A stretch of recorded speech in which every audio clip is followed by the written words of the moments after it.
The great crystal halls of Station Nexus had never seen such anger before. Today was different from all the other days when alien species came together to talk about trade and peace. The massive chamber was filled with the sounds of angry voices. In hundreds of different languages, some creatures hissed, others roared, and a few made sounds that no human throat could ever make. Ambassador Han Wu stood at the speaking platform looking tired and old. His face showed the lines of someone who had spent too many years trying to make peace between species that did not want peace. Around him, the alien delegates were shouting and pointing at the human section of the chamber. Their anger was so strong that even the air seemed to vibrate. With it, the Vexery delegate was a tall creature that looked like a giant insect with 4 arms and sharp claws. It slammed its fists on the metal table so hard that cracks appeared in the surface. The creature's compound eyes glowed red with rage as it spoke in its clicking language about how humans were too dangerous to be allowed in civilized space near. The Vexery sat the Ultran representative, which looked like a walking tree with silver bark and leaves that rustled when it moved. The peaceful plant creature was swaying back and forth in a way that showed it was very nervous. Its leaves were changing color from green to a sickly yellow, which meant it was afraid. The Corvani Prime Minister was the largest creature in the room, standing nearly 3 meters tall and covered in crystal scales that reflected the chamber lights. It looked like a living mountain. When it spoke, its voice was so deep that it made the floor shake. The creature was demanding that all humans submit to something called behavioral modification. Behind Han Wu sat his aide, So Young, who was much younger than him and still believed that diplomacy could solve anything. She had prepared reports showing that human colonies were being attacked. Human trade ships were being destroyed and human citizens were being denied basic rights on alien worlds. The evidence was clear, but nobody wanted to listen to it. The accusations against humanity were always the same. They said humans were too aggressive, too violent, too unpredictable. They claimed that humans expanded too fast and took too many worlds. They worried that the human military was getting too strong and that humans might use their weapons against peaceful species. What made Han Wu angry was that these same species had been happy to use human soldiers when their own worlds were threatened. They had been glad to trade with human merchants when they needed resources. They had welcomed human scientists when they needed new technologies. But now that the galaxy was at peace, they wanted to get rid of the humans who had helped create that peace. The Zelthari delegate was a small creature that looked like a blue octopus with too many eyes. It spoke in a high-pitched voice about how humans were genetically flawed and should never have been allowed to leave their home planet. The creature suggested that humans should be sent back to Earth and never allowed to travel to other worlds again. A creature from the Nexari Empire that looked like a cross between a lizard and a bird stood up and began speaking about human history. It talked about the wars that humans had fought on Earth before they joined the galactic community. It mentioned every conflict, every battle, every time humans had used violence to solve problems. The creature acted as if humans were the only species that had ever fought war. Shin Wu had heard all these arguments before. During his 30 years as a diplomat, he had spent his entire adult life trying to prove that humans deserved their place in the galaxy. He had negotiated treaties that saved millions of lives. He had helped settle disputes that could have led to galactic war. He had worked harder than anyone to show that humans could be peaceful and civilized. But today something inside him broke as he listened to the Corvani Prime Minister demand that human worlds accept permanent alien observers to watch over them and make sure they behaved properly. Han Wu realized that nothing he did would ever be enough. The galaxy would always see humans as monsters, no matter how much good they did. So Young passed him another report showing that 3 more human colonies had been attacked by alien raiders in the past week. The attackers had used weapons that were supposed to be banned by galactic law, but nobody was investigating the crimes because the victims were human. Nobody cared when humans died. The young woman also handed him a list of human children who had been denied entry to galactic schools because their species was considered too dangerous. Human doctors were being fired from alien hospitals. Human scientists were being kicked out of research projects. Human artists were being banned from cultural exchanges. Shin Wu stood up slowly and activated his personal translator so that every species in the chamber could understand what he was about to say. The room fell silent as the old diplomat prepared to speak. His voice was quiet, but it carried across the vast space with the authority of someone who had spent decades representing his species. He began by thanking the assembly for their honesty about how they felt about humanity. He said that after 30 years of trying to build bridges between species, he finally understood the truth. The galaxy did not want humans as equals. They wanted humans as servants or slaves, or preferably not at all. The silence in the chamber was complete. Nobody had expected the human ambassador to agree with their complaints. Most delegates had expected him to argue or make excuses or promise that humans would try harder to fit in. Instead, he was calmly accepting everything they had said about his species. Shen Wu continued speaking in his quiet voice that somehow seemed louder than all the shouting that had come before. He said that humans had tried to be good neighbors and good citizens and good friends, but if the galaxy wanted to treat them as monsters, then perhaps it was time for humans to stop pretending to be anything else. The alien delegates looked at each other in confusion.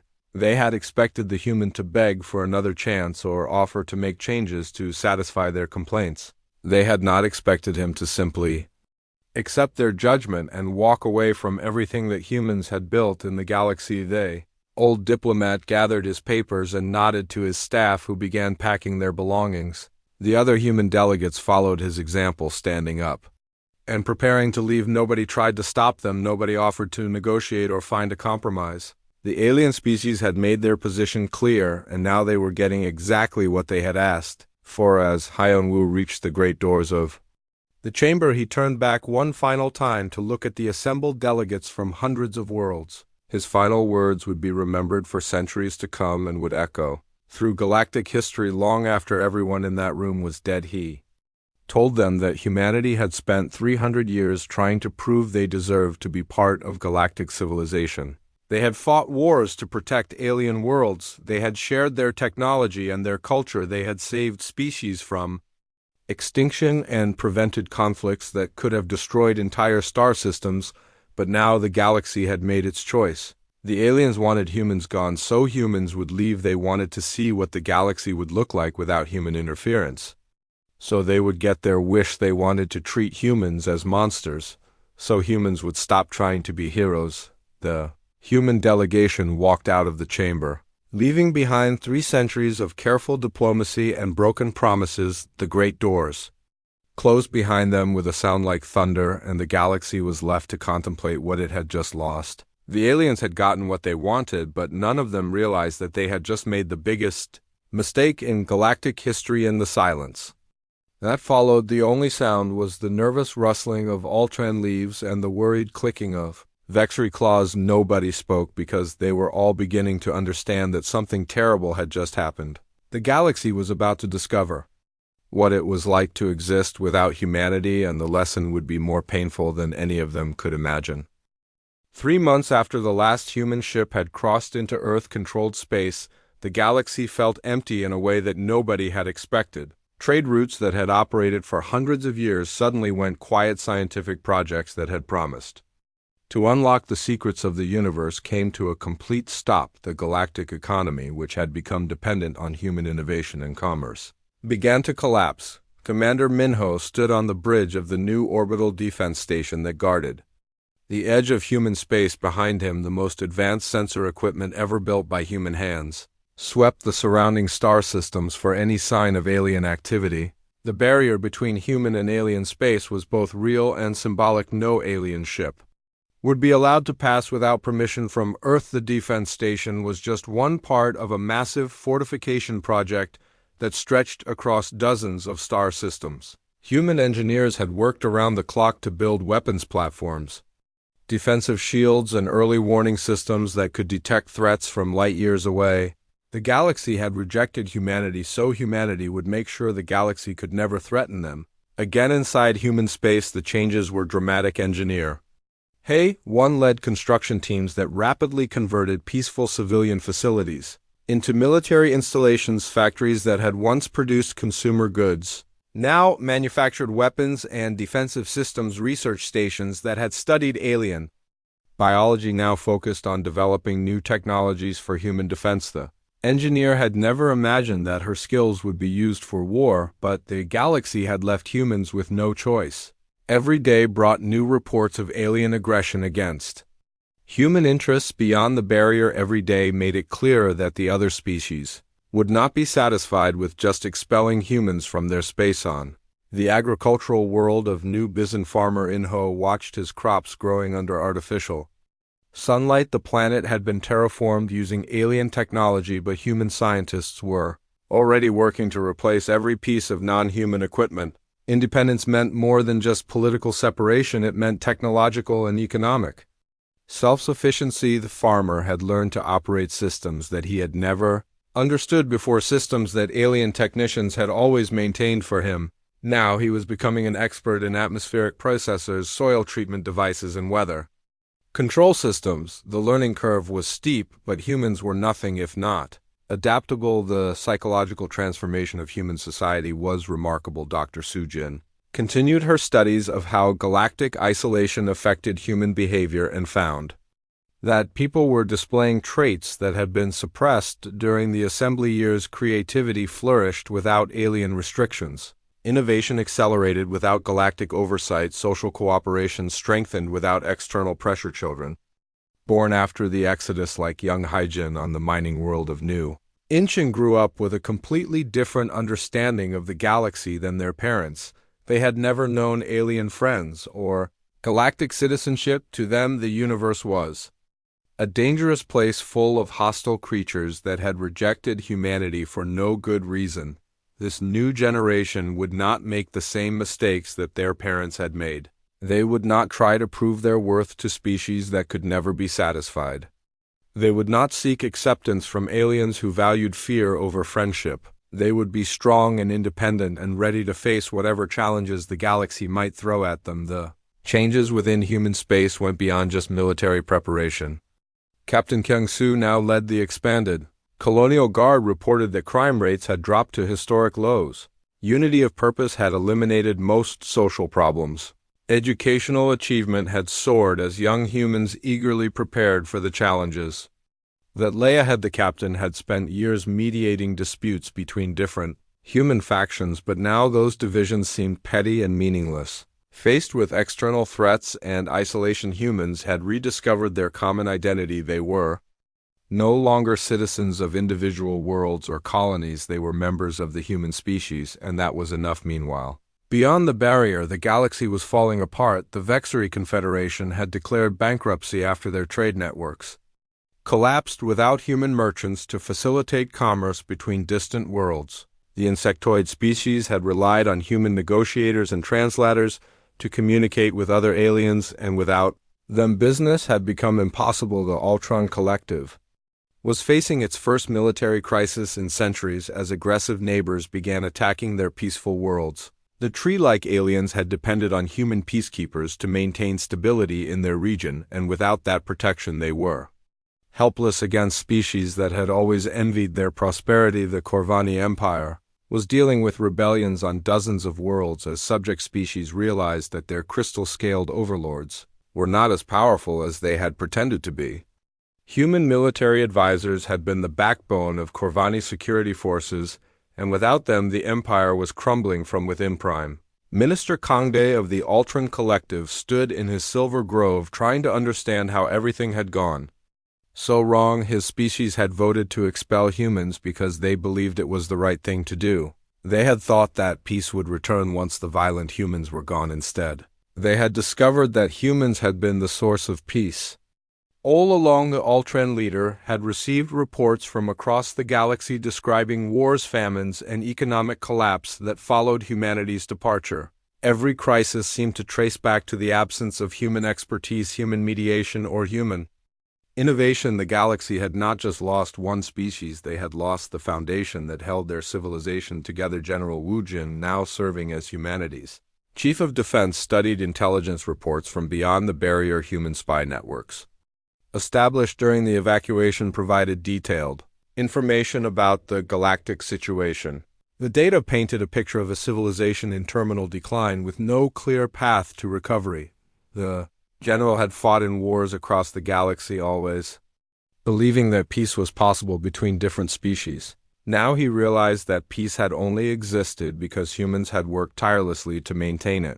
The other species had contributed nothing to galactic stability except their willingness to let humans do the hard work, but humanity was not standing still while the galaxy burned. In hidden facilities throughout, human space scientists and engineers worked on projects that would have been impossible under galactic law technologies that alien species had claimed were too dangerous or too advanced were becoming realities in human laboratories. Dr. Young-Soo led research teams that pushed the boundaries of physics itself. They had discovered that many of the impossible technologies that aliens claimed were beyond reach were actually achievable with the right approach. Faster than light communication, energy manipulation, and even time dilation were no longer theoretical concepts.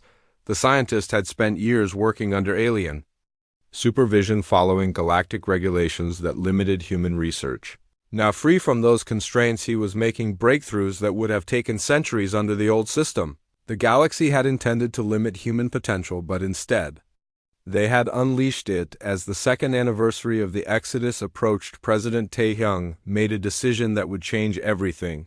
In a classified meeting with his top advisors, he authorized the activation of a project that had been planned in secret since the day humans left the assembly. The galaxy had wanted to see what humanity could become without restraint. They were about to get their answer. The project was called Prometheus, and it would transform not just human space, but the entire galaxy. The aliens had made their choice when they rejected humanity. Now humanity would show them the consequences of that choice. The Watchers in the galaxy were about to learn that there were far worse things than having humans as neighbors. They were about to discover what it was like to have humans as enemies. 5 years after humanity's return to the galaxy, the transformation was complete. The old assembly had been dissolved and replaced with a new structure that acknowledged the reality of human supremacy. Species that had once looked down on humanity now competed desperately for their favor and protection. President Tae-hyung, now in his second term, addressed the reformed Galactic Council from Earth's massive orbital capital. The station had been built with technologies that other species could barely comprehend, and it served as the new center of galactic governance. Around him, alien delegates sat in carefully assigned seats that reflected their species' current status in the human-dominated order. The changes were visible everywhere throughout the galaxy. The Vexri, once proud traders, now served as middlemen for human commercial interests. Their insectoid forms scuttled between human officials, carrying messages and negotiating deals that would have been impossible under the old system. The Corvani military had been rebuilt under human supervision and now provided security for trade routes that humans deemed important. The crystal-scaled giants who had once demanded human submission now took orders from human commanders and followed human military doctrine. The Ultron collective, grateful for the protection that had saved them from destruction, had become humanity's most loyal allies. Their peaceful nature made them ideal administrators for human colonial projects, and their botanical expertise helped terraform new worlds for human settlement.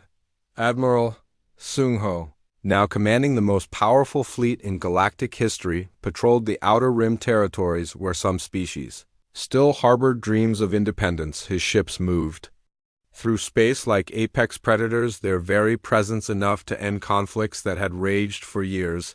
The Admiral had seen the galaxy at its worst during the chaos that followed humanity's departure. He had watched species that claimed to be civilized tear each other apart in wars that served no purpose beyond satisfying ancient grudges. Now he maintained the peace that humans had imposed through superior force. Dr. Young-Soo led research teams that had made breakthroughs benefiting all species, willing to cooperate with human leadership. Medical advances that could extend lifespans, agricultural techniques that could feed billions, and energy technologies that could power entire civilizations were shared freely with human allies. The scientist had discovered that many of the technological limitations that had frustrated galactic progress were actually artificial constraints imposed by species that feared change under human guidance. Research proceeded at unprecedented speeds, producing innovations that transformed life throughout the galaxy. The younger generation of humans, like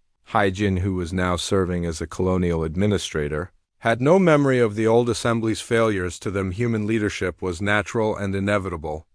They governed alien populations with the confidence of a species that had proven its superiority through trial and adversity. He ruled over a world inhabited by 3 different alien species, managing their conflicts and directing their labor toward projects that served human interests. The aliens under her command had initially resented human authority, but now they competed for her approval and worked eagerly to prove their loyalty. Captain Kyung-soo, leading the expanded colonial guard, maintained order on worlds where multiple species lived under human protection. His forces were welcomed by populations that had experienced the chaos of the post-assembly years. They had learned that human rule, while absolute, was also fair and protective. The captain had seen what happened to species that rejected human authority. The Krovani Civil War had continued for 2 years before human intervention ended it. The Vexery economic collapse had killed billions before human administrators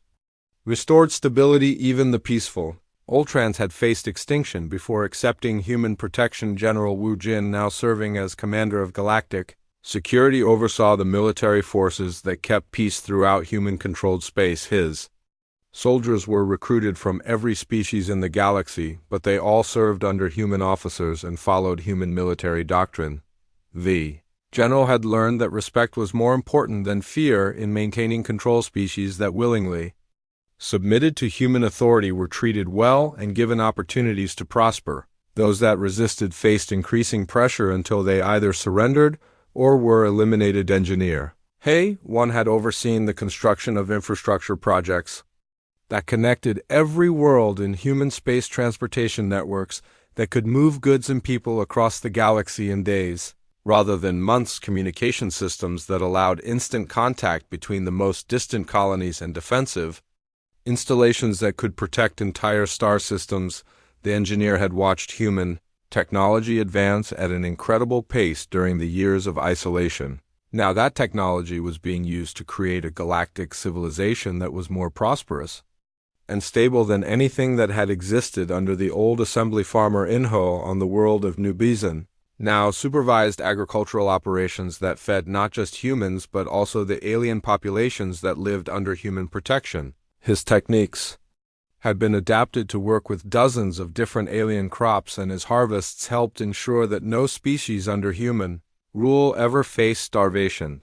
The farmer had learned to work with alien laborers who brought their own knowledge and skills to the task of feeding the galaxy. The cooperation was not based on friendship but on mutual benefit. The aliens needed human protection and humans needed their specialized knowledge. Dr. Sujin continued her studies of how different species adapted to human rule and found that most aliens were actually happier under human authority than they had been under their own governments. Human administration was efficient and fair, while human protection eliminated the constant threat of war and conflict. The psychologist had observed that species that had initially resented human dominance gradually came to appreciate the benefits of human rule. The galaxy was more prosperous, more stable, and more peaceful than it had been in centuries. The only price was acknowledgement of human superiority. Ambassador Hin Wu, now serving as Speaker for Humanity, reflected on the journey that had brought them to this point from his office on the orbital capital. The galaxy had rejected humanity when they were weak and seeking acceptance. Now the galaxy had no choice but to accept humanity as their leaders. The old diplomat had spent his career trying to prove that humans deserved equality with other species.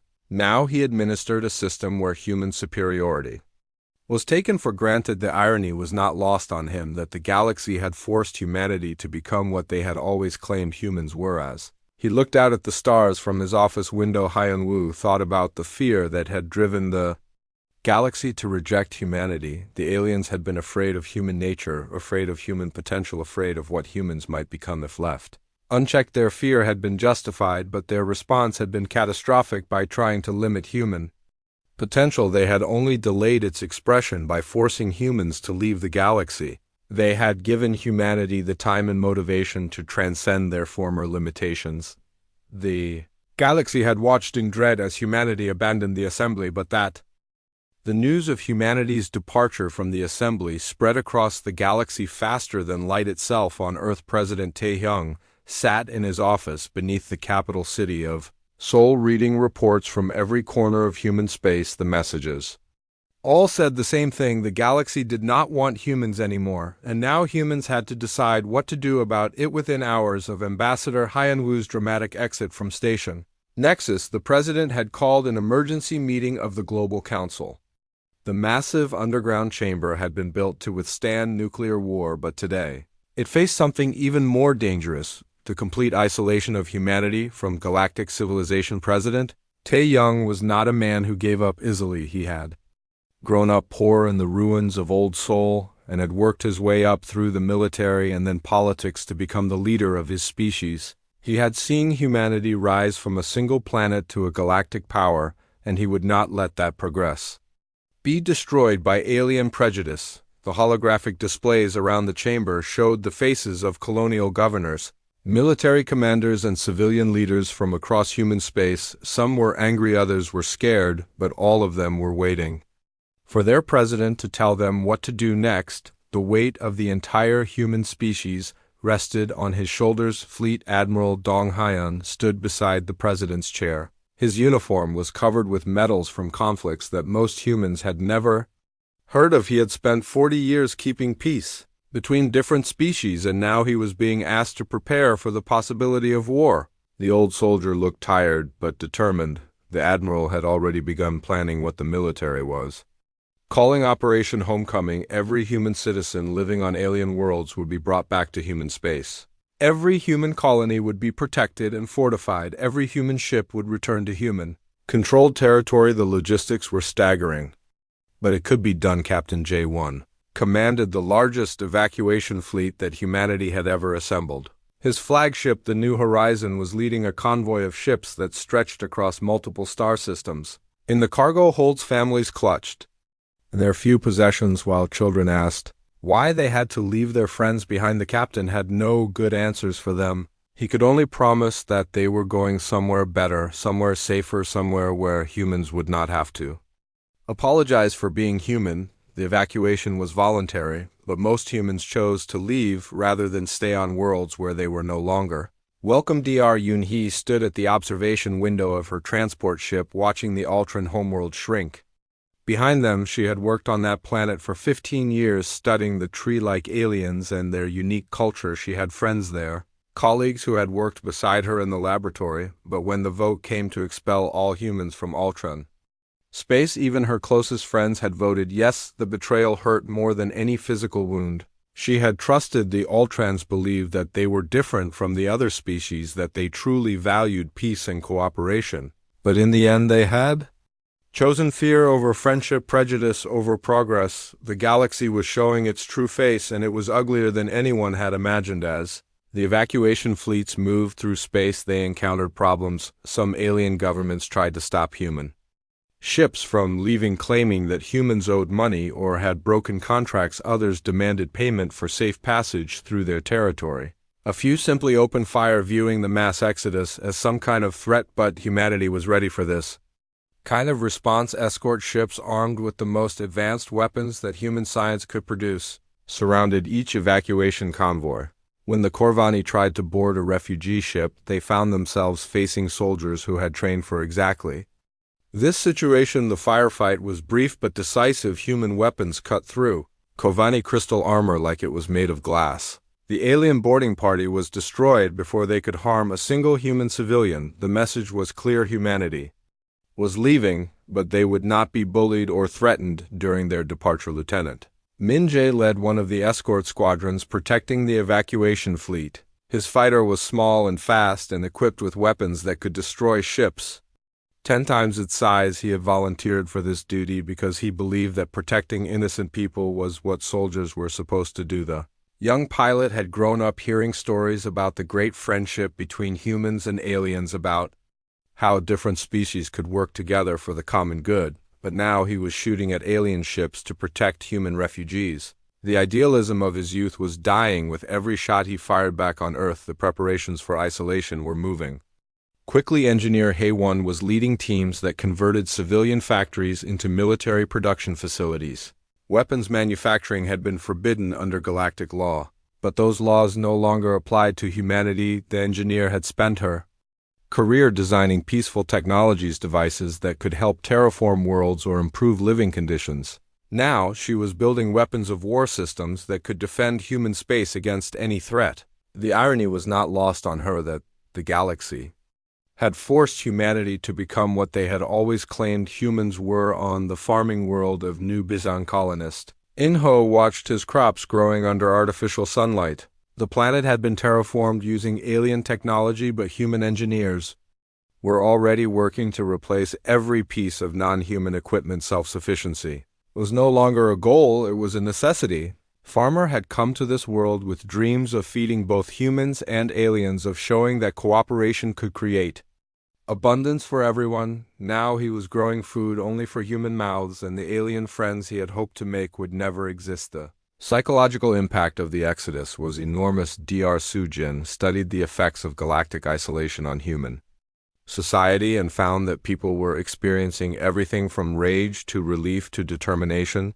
Many spoke of feeling free for the first time in their lives, free from the need to constantly prove their worth to species that would never accept them. But the changes went deeper than just emotion. Humanity had always been a species that grew stronger when faced with challenges. Now, confronted with the ultimate test of surviving alone in a hostile galaxy, they began to show abilities that had been suppressed during their time in the assembly. Innovation accelerated as human scientists worked without alien oversight. Military efficiency improved as human soldiers trained without galactic restrictions. Social unity strengthened as humans realized they only had each other to rely on. The galaxy had intended to weaken humanity by isolating them, but instead they had made them stronger. The alien species, meanwhile, were beginning to realize what they had lost. The Vexery trade networks started collapsing without human merchants to facilitate commerce between distant worlds. The Altran scientific programs slowed without human researchers and their unique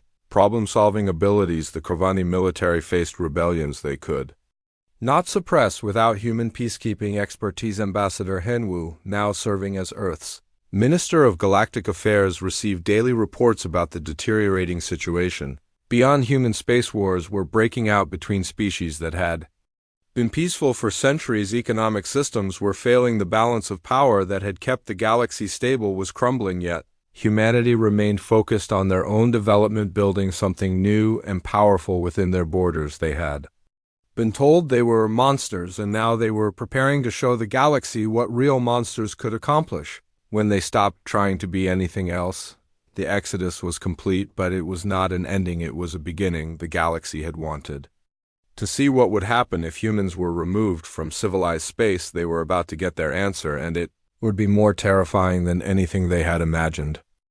The first sign that everything had changed came when Vexery deep space monitors detected massive energy signatures moving through the Outer Rim territories. The readings were unlike anything in their databases, suggesting technology far beyond what they had known humanity to possess. Within hours, similar reports were coming from across the galaxy. Fleet Admiral Dong Haiyan stood on the bridge of the newly commissioned flagship, indomitable, watching as his armada emerged from hyperspace. At the edge of Corvani territory, the ship was a marvel of human engineering, stretching nearly 2 kilometers in length and bristling with weapons that could crack planets. But it was not alone. Behind it came a fleet of vessels that represented the full might of humanity's new military doctrine. The Corvani home fleet, once considered the most powerful in the galaxy, looked like ancient relics compared to the human ships. Their crystalline armor and energy weapons, once the envy of other species, seemed primitive against the dark metal and exotic energy signatures of the human vessels. The Corvani admiral, a veteran of countless campaigns, found himself staring at tactical displays that made no sense. The human ships moved with a precision that suggested artificial intelligence guidance, but their energy outputs were impossible according to known physics. Their weapons fired beams of pure destruction that could slice through any known material, while their shields seemed to absorb and redirect enemy fire rather than simply blocking it. But humanity had not returned to conquer, at least not in the way that other species understood conquest. They had returned to reclaim their place in the galaxy on their own terms. Ambassador Hen Wu, now bearing the title of Speaker for Humanity, transmitted a message to every government in known space. The message was simple and terrifying in its implications. Humanity was resuming its place in galactic affairs, but the rules had changed completely. They would no longer seek approval or permission from other species. They would take what they needed, protect what they valued, and destroy what threatened them. The galaxy had three choices: adapt to this new reality, negotiate from a position of weakness, or face the consequences of their past actions. Captain J1, now commanding a ship that could have defeated entire fleets from the old era, led the first diplomatic mission to the Ultran homeworld. The peaceful tree-like beings, who had once been humanity's closest allies, watched in terror as human ships materialized in their system without warning.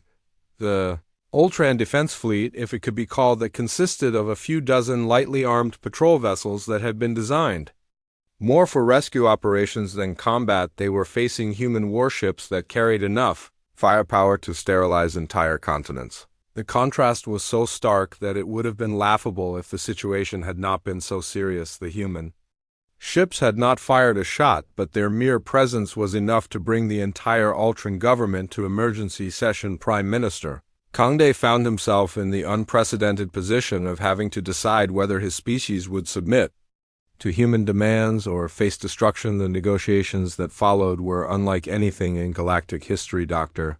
Yunhee, now serving as humanity's chief cultural advisor, met with her former colleagues under very different circumstances. Where once she had been a researcher seeking to understand alien cultures, she now came as a representative of a species that had transcended its former limitations. The Ultran delegation, led by Prime Minister Kangde, found themselves facing demands that would have been unthinkable during the assembly years. Humanity wanted exclusive access to certain trade routes, the right to establish military bases in strategic locations, and most importantly, recognition as the primary arbiters of galactic law and order. The choice was stark and immediate. The Ultrans could accept these terms and receive the protection and benefits that came with human alliance, or they could refuse and face the same chaos that was consuming the rest of the galaxy. For a species that had thrived on peace and cooperation, it was an impossible decision made inevitable by their own past choices. Dr. Yunhee explained the situation with the patience of someone who had once genuinely cared about these aliens. The galaxy had rejected humanity when they were weak and seeking friendship. Now humanity was strong and no longer interested in friendship. The Ultrans could have human protection or they could have human indifference, but they could not have both. The Ultran leader looked at displays showing the chaos erupting throughout the galaxy, wars that had started because human peacekeepers were no longer available to stop them, economic collapse that had followed the departure of human merchants and traders, technological stagnation that had resulted from the loss of human innovation. Prime Minister Kangde realized that his species had made a terrible mistake. When they voted to expel humans from their space, they had thought they were choosing peace, but they had actually chosen isolation and weakness. The galaxy had been held together by human effort, and without that effort, everything was falling apart. The Ultran Collective became the first species to formally submit to human authority. Their surrender was broadcast across the galaxy as a warning to other species that resistance was futile. The tree-like aliens would retain their government and their culture, but they would do so under human supervision and protection. Other species watched the Ultran surrender with a mixture of fear and desperate hope. The Nexari Empire sent secret envoys asking about the possibility of negotiated submission. The Zelthori Collective offered to pay tribute in exchange for protection from their aggressive neighbors. Even some factions within the fractured Corvani Empire reached out seeking human intervention in their civil war, but humanity was not interested in easy victories or quick surrenders. They had learned during their years of isolation that power had to be demonstrated before it could be respected. The galaxy needed to understand that the old order was dead and that human dominance was not a temporary condition but a permanent reality. Admiral Sungho, now commanding the most powerful fleet in galactic history, began a systematic campaign to establish human authority throughout known space. His ships moved through the galaxy like apex predators, their very presence enough to end conflicts that had raged for years. The campaign was not about conquest in the traditional sense. It was about establishing a new order, based on human superiority and alien acknowledgement of that superiority. Species that submitted quickly were treated with relative mercy. Those that resisted faced the full might of human military technology. The Vexery Confederation tried to organize a resistance movement, bringing together the remnants of various alien militaries in a desperate attempt to stop human expansion. The resulting battle lasted less than 6 hours and ended with the complete destruction of the alien fleet. Human losses were so minimal that they were classified as a training exercise. The message was clear to every species in the galaxy: resistance was not just futile, it was suicidal. The humans had returned with technology and capabilities that made opposition meaningless.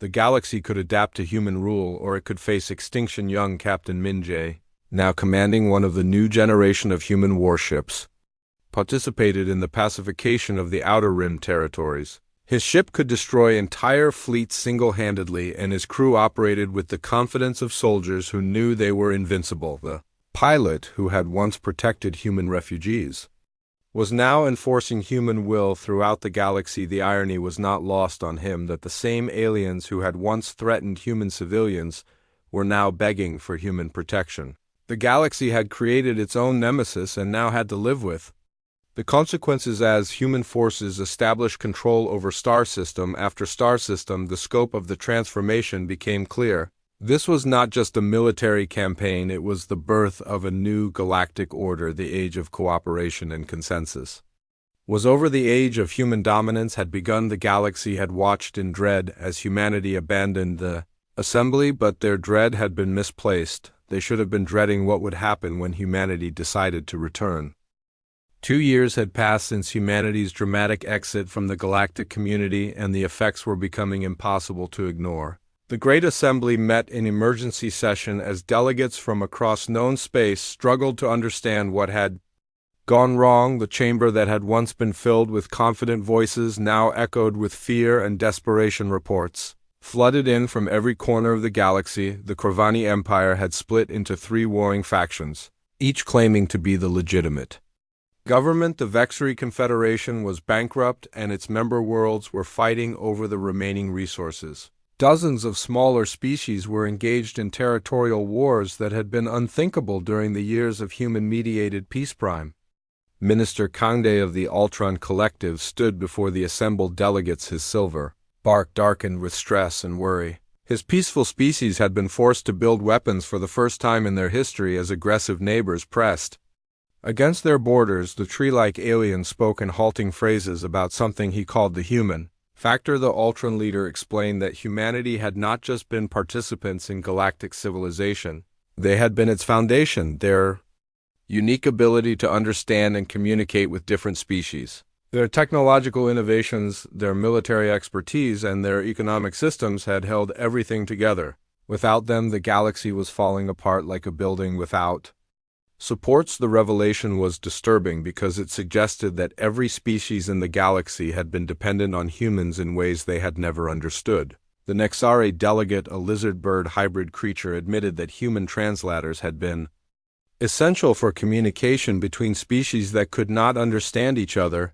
The Zelthari representative acknowledged that human scientists had been responsible for most of the breakthroughs that had improved life throughout the galaxy, but the damage was done and seemed impossible to repair. The galaxy had spent 3 years convincing itself that humans were dangerous monsters who needed to be controlled or eliminated. Now they were discovering that those same monsters had been the only thing keeping galactic civilization from destroying itself. General Wu Jin, now serving as humanity's chief of defense, studied the intelligence reports with grim satisfaction. Human spy networks provided detailed information about the chaos beyond the barrier. The data confirmed what human leaders had suspected. The galaxy was experiencing a complete breakdown of the systems that had maintained peace and prosperity for centuries. The general had spent decades serving alien interests, fighting wars to protect species that had never appreciated his efforts. Now he was preparing for a very different kind of conflict, one where humans would fight only for themselves and their own interests. The galaxy would learn the difference Between having humans as protectors and having them as enemies deep within human space, remarkable changes were taking place. In the hidden shipyards of the Titan system, Admiral Sung-ho oversaw the construction of vessels unlike anything the galaxy had ever seen. These ships incorporated technologies that humans had developed and secret innovations that had never been shared with former allies. The new fleet was designed for one purpose: to ensure that humanity would never again be at the mercy of Galactic opinion. The ships were larger, faster, and more heavily armed than anything in the known galaxy. They carried weapons that could crack planets and defenses that could withstand the combined firepower of entire enemy fleets. Dr. Young-soo worked in classified research facilities beneath the ice of Europa, leading teams that pushed the boundaries of what was possible. His scientists had discovered that many of the impossible technologies that alien species claimed were beyond reach were actually achievable with the right approach. The research team had developed faster-than-light communication systems that could coordinate human forces across vast distances, energy manipulation devices that could power entire star systems, and even experimental time dilation technology that could give human ships decisive advantages in combat. These innovations represented centuries of theoretical work compressed into just 2 years of intensive research. The transformation of human society was equally remarkable. Captain Cheong-soo, now leading the expanded Colonial Guard, reported that the unity of purpose had eliminated most social problems. Crime rates had dropped to historic lows as humans focused on common goals. Educational achievement had soared as young people eagerly prepared for the challenges ahead. Children born after the Exodus, like young Haijin on the mining world of New Incheon, grew up with a fundamentally different worldview than their parents. They had never known alien friends or galactic citizenship. To them, the galaxy was a dangerous place full of hostile entities that had rejected humanity without cause. This new generation would not make the same mistakes as their predecessors. They would not seek acceptance from aliens who could never be satisfied. They would not waste time trying to prove their worth to species that had already made their judgment. They would be strong, independent, and ready to take what they needed from a galaxy that had shown them no mercy. The economic transformation within human space was equally dramatic. Engineer one reported that human industrial capacity had expanded by 300% since the Exodus began. Factories that had once produced consumer goods now manufactured military equipment. Research facilities that had studied alien biology now focused on developing weapons and defensive systems. The engineer had never imagined that her skills would be used for war, but the galaxy had left humans with no choice. Every day brought new reports of alien aggression against human interests. Every day made it clearer that the other species would not be satisfied with just expelling humans from their space-on agricultural worlds. Like New Bizan farmer, Inho had learned to operate complex systems that alien technicians had always maintained. Human colonists were becoming self-sufficient in ways that would have been impossible under galactic law. The learning curve was steep, but humans were proving once again that they could adapt to any challenge. As the 3rd anniversary of the Exodus approached, President Tae-young made a decision that would reshape the galaxy's future. In a classified meeting with his top advisors, he authorized the activation of Project Prometheus. The galaxy had wanted to see what humanity could become without restraint. They were about to get their answer. The project represented the culmination of everything humans had learned during their years of isolation. It would demonstrate that humanity's departure from the assembly had not been a defeat, but rather the first step toward something far more powerful. The galaxy had made a choice when they rejected humanity. Now humanity would show them the consequences of that choice. The aliens had watched in dread as humanity abandoned the assembly, but their dread had been premature. They should have been dreading what would happen when humanity decided to return. The age of human dominance was about to begin, and the galaxy would never be the same. Intelligence reports suggested that some alien species were beginning to realize their mistake. The Ultron Collective had sent secret messages asking if humanity would consider returning to help restore galactic stability. The Vexery Confederation had offered massive payments for human mediation services. Several smaller species had quietly requested human military assistance, but it was too late for apologies or negotiations. The Galaxy had shown its true nature when it rejected humanity, and humans had learned the lesson well. They would not be returning as equals or partners or friends. They would be returning as conquerors, and the galaxy would accept human dominance or face the consequences of continued resistance. The Watchers in the galaxy were about to discover that there were far worse things than having humans as neighbors. They were about to learn what it meant to have humans as masters.